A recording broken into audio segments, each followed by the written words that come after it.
Hello students, ये देखिए, ये है आपका अपना channel MD Danish mathematics classes और मैं आपका teacher engineer MD Danish sir.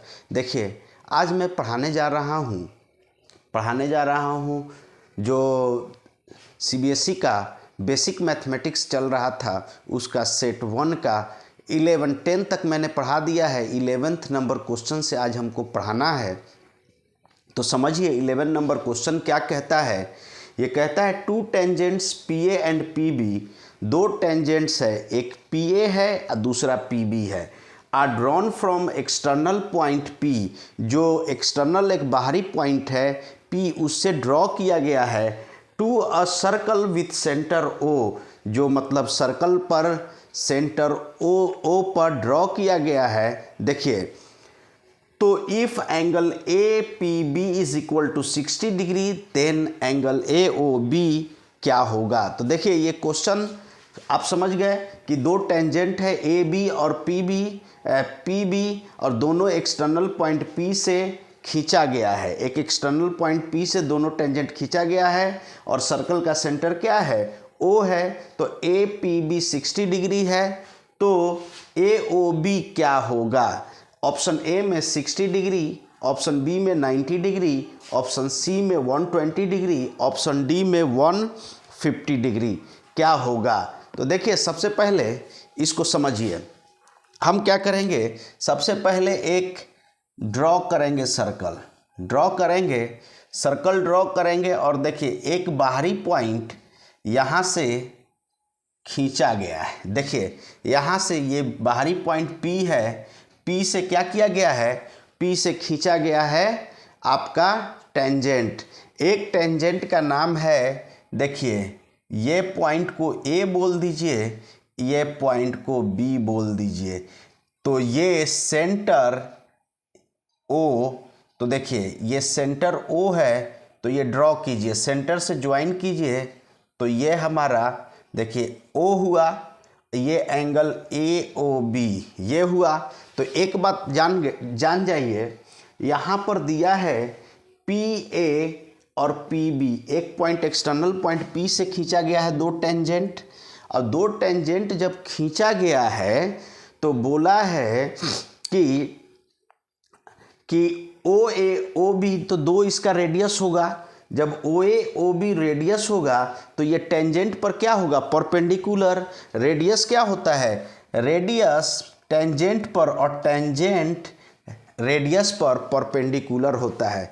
तो ये एंगल 90 डिग्री हो जाएगा और ये भी एंगल 90 डिग्री हो जाएगा। अब देखिए इस तरह से हो गया। अब देखिए दोनों रेडियस हमारा बराबर होगा और एंगल, देखिए यहाँ पर एंगल दिया हुआ है, हेयर एंगल दिया हुआ है, angle A P B is equal to 60 degree. तो ए पी बी ये एंगल हुआ 60 डिग्री, और O A perpendicular to A P and O B perpendicular to P B, ये परपेंडिकुलर होगा। जब परपेंडिकुलर होगा तो ये एंगल, ये दोनों एंगल क्या हो जाएगा, 90 डिग्री हो जाएगा। Angle O B P is equal to 90 degree, angle O A P is equal to 90 degree, दोनों 90 डिग्री हो जाएगा। तो ये एंगल हमको फाइंड करना है कि एंगल ए ओ बी क्या होगा। तो हमने कंस्ट्रक्शन कर दिया। तो angle A O B is equal to what. अब देखिए हम जानते हैं कि ए ओ बी पी ये हमारा एक क्वाड्रिलेटरल बन रहा है। क्या बन रहा है, एक क्वाड्रिलेटरल बन रहा है। क्वाड्रिलेटरल का चारों एंगल का सम कितना होता है, 360 डिग्री होता है। तो हम क्या करेंगे, देखिए in quadrilateral A O B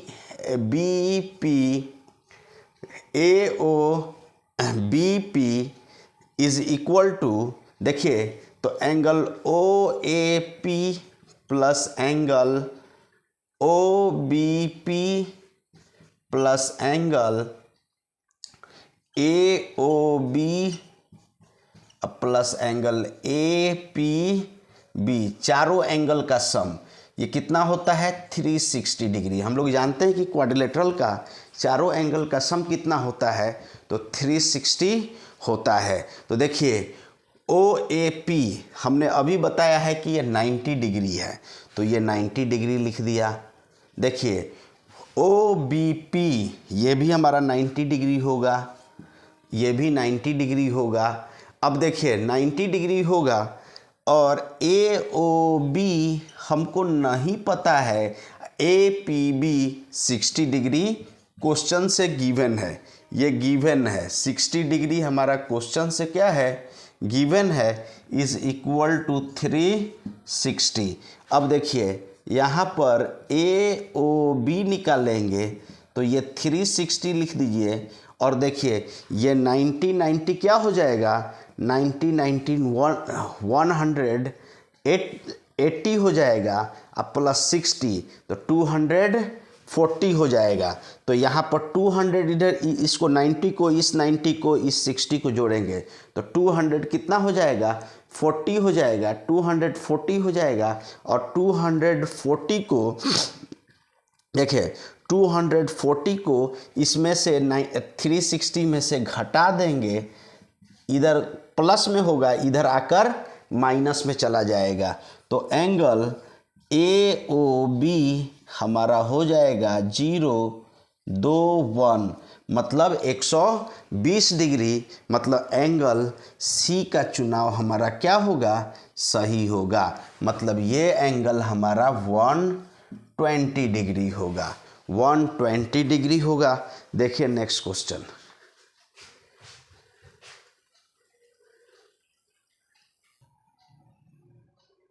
देखिए इसी क्वेश्चन में यही 11th नंबर क्वेश्चन का ये अगला भाग है, विजुअली इम्पेयर्ड, मतलब इसमें जुड़ा हुआ है, आप समझ जाए इसी क्वेश्चन में जुड़ा हुआ है, इसीलिए उसका ही इमेज रखे हैं।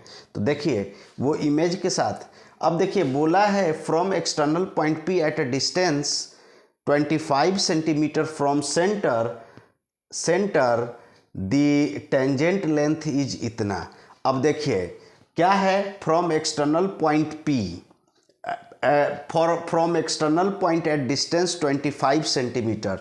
देखिए ये एक्सटर्नल पॉइंट जो है यहाँ पर इसको मिटाइए, अब यहाँ पर समझिए ये एक्सटर्नल पॉइंट जो है ये सेंटर से कितना दूर है, तो ये 25 सेंटीमीटर दूर है। मतलब यहाँ पर दिया है OP देखिए यहाँ पर अगला भाग इसका OP दिया हुआ है 25 सेंटीमीटर, मतलब सेंटर से एक्सटर्नल पॉइंट 25 सेंटीमीटर दूर है। From centre tangent length is 24 centimetre, और ये टेंजेंट जो होता है ये 24 सेंटीमीटर है, ये 24 सेंटीमीटर है।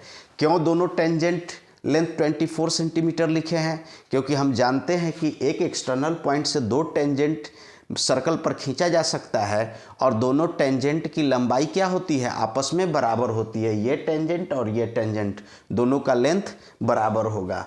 अब देखिए ये राइट एंगल ट्रायंगल बना है क्योंकि रेडियस जो होता है टेंजेंट पर परपेंडिकुलर होता है और टेंजेंट रेडियस पर परपेंडिकुलर होता है। तो यहाँ पर देखिए यहाँ पर OP दिया हुआ है, OP, तो इन ट्रायंगल हम लिख सकते हैं, देखिए इन ट्रायंगल AOP, देखिए इन ट्रायंगल AOP यहाँ पर राइट एंगल A पर है, AOP तो OAP कीजिए, राइट एंगल A पर है तो क्या होगा, इसमें पाइथागोरस थ्योरम लग जाएगा। देखिए इस ट्रायंगल को हम निकाल लेते हैं बाहर, इस ट्रायंगल को बाहर निकाल लेते हैं और समझा देते हैं। देखिए इस तरह से यहाँ पर 90 डिग्री बन रहा है, ये A है, ये O है, ये P है, ये 24 सेंटीमीटर और ये 25 सेंटीमीटर। तो ये रेडियस हमारा OA क्या हुआ, रेडियस हुआ। तो देखिए यहाँ 90 है, 90 का सामने वाला ये 90 है, 90 का सामने वाला जो होता है वो साइड हमारा हाइपोटेनस होता है। ये बेस और ये परपेंडिकुलर, अगर इसको बेस मानेंगे तो ये परपेंडिकुलर। तो हमारा O A radius is equal to क्या हो जाएगा, radius O A is equal to root under, देखिए 25 का स्क्वायर मतलब हाइपोटेनस का स्क्वायर और माइनस बेस का स्क्वायर। तो ये देखिए ये हो जाएगा हमारा 625 ये हो जाएगा 576। अब घटा देंगे तो देखिए क्या होगा, यहाँ 5 में से एक देंगे 15, 15 में से 6 गया 9 और ये एक देंगे 11, 11 में से 7 गया 4। तो ये हो जाएगा 47, 47 का जो हमारा स्क्वायर रूट होता है वो क्या होता है, 7 होता है। तो ये हमारा रेडियस क्या हो जाएगा, ये 7 सेंटीमीटर हो जाएगा। तो ये भी रेडियस 7 सेंटीमीटर, ये भी रेडियस 7 सेंटीमीटर, क्योंकि एक सर्कल का सभी रेडियस आपस में क्या होता है, बराबर होता है। तो ऑप्शन ए जो है हमारा सही हो जाएगा। नेक्स्ट क्वेश्चन देखिए,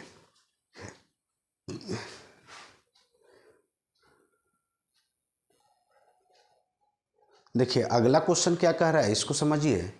अगला क्वेश्चन कह रहा है कि the value of 1 + tan square theta by 1 - sin square theta is, मतलब क्या होगा 1 + tan square theta by 1 - sin square theta, इसका वैल्यू क्या होगा, ए में 0, बी में 1, सी में tan स्क्वायर थीटा, डी में sec स्क्वायर थीटा। इन चारों में से क्या होगा, इसको हमको बताना है। तो देखिए सबसे पहले हम इस क्वेश्चन को लिखेंगे। ये क्वेश्चन को क्या लिखेंगे, देखिए इस क्वेश्चन को नोट करेंगे।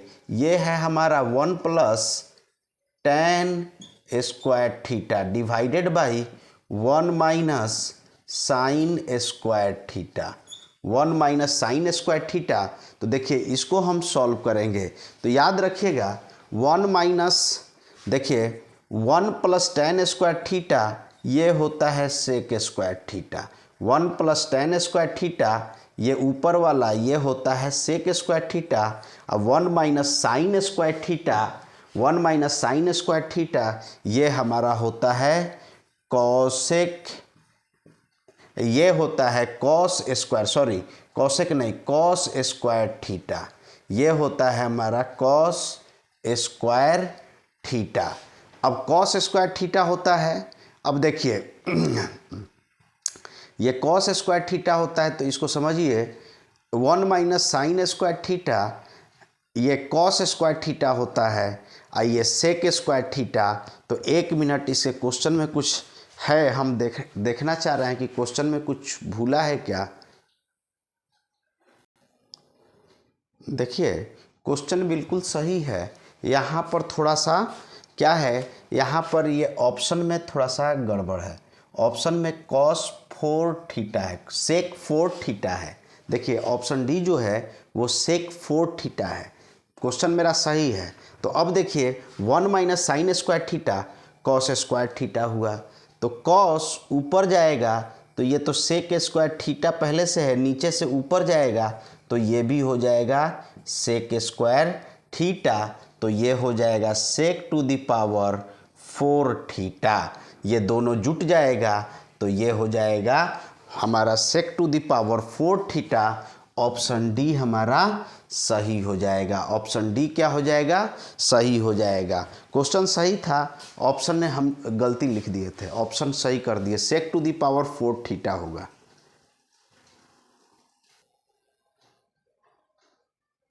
देखिए अगला क्वेश्चन है मेरा, अगला क्वेश्चन है 30 नंबर क्वेश्चन। ये क्या कहता है समझिए, ये क्वेश्चन जो है बोल रहा है कि median class of the following data, मतलब ये डेटा दिया हुआ है, इसका मीडियन क्या होगा, क्लास 0-10 का फ्रीक्वेंसी 5 है, 10-20 का 8 है, और 20-30 का 12 है, और 30-40 का 10 है, और 40-50 का 5 है। ये फ्रीक्वेंसी दिया हुआ है, क्लास दिया हुआ है।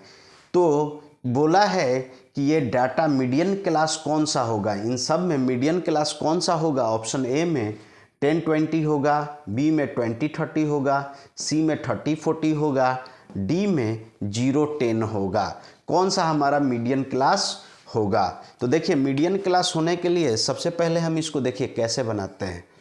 इधर क्लास लिख दीजिए, इधर फ्रीक्वेंसी लिखिए, फ्रीक्वेंसी, फ्रीक्वेंसी। यहाँ सॉल्यूशन देखिए इस तरह से होगा। देखिए क्लास 0 10, इसका फ्रीक्वेंसी 5। देखिए 0 10 फ्रीक्वेंसी 5 और 10 20 इसका फ्रीक्वेंसी कितना होगा? तो देखिए इसका फ्रीक्वेंसी 8 है और 20 30 इसका फ्रीक्वेंसी आपका 12 है, 12 है और 30 40 इसका फ्रीक्वेंसी आपका 30 40 का 10 दिया है और 40 50 का फ्रीक्वेंसी कितना दिया हुआ है? तो 40 50 का फ्रीक्वेंसी हमारा 5 दिया है। अब सब फ्रीक्वेंसी का सम निकालेंगे। देखिए n इसको बोलेंगे, सब फ्रीक्वेंसी का सम निकालेंगे। तो सम जब निकालेंगे तो यहाँ पर समझ लीजिए, जब सम निकालेंगे, सब फ्रीक्वेंसी का सम निकालेंगे तो ये कितना हो जाएगा? 5 8 13 और 13 12 25 प्लस 5 तो कितना होगा? 35 प्लस 10। देखिए यहाँ पर जोड़ लीजिए, ये 5 प्लस 8 13 13 12 25 और 25 प्लस 10 35 और 35 प्लस 5, ये n कितना आया? n का वैल्यू हमारा 40 आया। अब n by class, median class के लिए n बाई 2 निकालते हैं। तो n बाई 2 जो होगा हमारा, n बाई 2 होगा 40 बाई 2। तो अब n बाई 2 कितना हुआ? तो n बाई 2 हमारा 20 हुआ। अब जिसका CF 20 से बड़ा होगा CF निकालेंगे। देखिए CF भी निकालना था तो CF निकालेंगे। तो CF कैसे निकालेंगे? तो इसको समझिए, क्यूमुलेटिव फ्रीक्वेंसी। क्यूमुलेटिव फ्रीक्वेंसी कैसे निकालते हैं इसको समझिए। इस 5 को एट इट इज रोक देंगे, ऐसे लिख देंगे, इस 5 को ऐसा ही लिख देंगे और इन दोनों को ऐड करेंगे क्रॉस। 8 5 13 12 और 13 25 और 10 प्लस 25 ये कितना हो जाएगा? 35 और 35 प्लस इतना ये 40 हो जाएगा। तो n बाई 2 जब यहाँ पर n आया था 40, n बाई 2 20 निकाले हैं तो 20 से जस्ट बड़ा कौन सा हमारा CF होगा? तो देखिए ये CF वाला में 20 से जस्ट बड़ा ये 25 है, 25 वाला CF है, 20 से जस्ट बड़ा 25 होता है। n बाई 2 का वैल्यू 20 है तो 20 से जस्ट बड़ा CF जो है वो 25 है। तो 25 का जो क्लास होगा वही हमारा मीडियन क्लास कहलाएगा। तो median class is equal to, median class क्या हो जाएगा हमारा? 20 30। मतलब CF जिसका 20 से ये n बाई 2 20 आया, 20 से जस्ट बड़ा वाला CF 25 है, इसका क्लास जो होगा वही हमारा मीडियन क्लास कहलाएगा। तो मीडियन क्लास हो गया आपका 20 30। इस तरह से ये हम बना लिए और देखिए हमारा ऑप्शन कौन सही होगा? तो ऑप्शन बी करेक्ट होगा। अगला क्वेश्चन देखिए।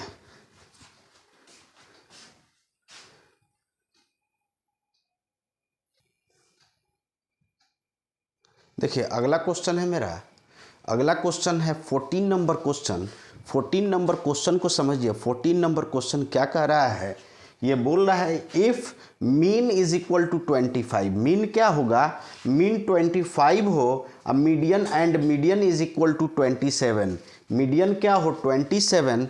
तो देन मोड इक्वल्स, मोड कितना होगा? इक्वल्स ए में 31, बी में 29, सी में 23, डी में 21। तो मीड हमारा क्या होगा? तो देखिए मोड हमारा क्या होगा? तो ऑप्शन 31, 29, 23, डी 21। तो देखिए हमारा होता है mode is equal to, formula होता है यहाँ पर समझिए, mode is equal to 3 into median minus 2 into mean, ये फॉर्मूला होता है 2 इंटू मीन। तो हमारा क्या है, मीन कितना लिखा हुआ है, तो मीन 27 है, यहाँ पर देख लीजिए। तो 3 इंटू 27 माइनस 2 इंटू मीन क्या है, तो मीन हमारा 25 है, तो 25 कर देंगे। तो देखिए 3 से 21 के 1 हासिल, 2 3 दूना 6 और 6 2 8 माइनस ये हो जाएगा 2 इंटू 25 50, 81 में से 50 गया, ये 31 हो जाएगा। तो हमारा मोड कितना हो गया, हमारा मोड 31 हो गया। अब देखिए ये हमारा ऑप्शन ए सही हो गया। देखिए इस तरह से हम लोग बना लेंगे। अब क्या करना है, आपको इन सब क्वेश्चनों को प्रैक्टिस करना है। ये बहुत वीवीआई क्वेश्चन है, ये पूछेगा। और देखिए हम जितना भी क्वेश्चन पढ़ाते हैं वो सब मेरा गेस किया हुआ क्वेश्चन है, और गेस किया हुआ क्वेश्चन को मैंने अपने टेलीग्राम चैनल पर दिया है। मेरे टेलीग्राम चैनल का लिंक मेरा हर यूट्यूब वीडियो के या तो डिस्क्रिप्शन में होता है या तो कमेंट में होता है। वहाँ से मेरे टेलीग्राम चैनल पर चले जाएंगे और मेरा टेलीग्राम चैनल पर जाकर वो गेस सब ले लेंगे, एमसीक्यूज ले लेंगे और प्रैक्टिस करेंगे। और देखिए, और टेलीग्राम चैनल को सब्सक्राइब कर देंगे। और देखिए आप मतलब कि अच्छे से मेहनत करेंगे तो अच्छा मार्क्स आएगा। और मेरा काम अच्छा लगे तो मेरा यूट्यूब चैनल को भी सब्सक्राइब कर दीजिए। Thank you so much.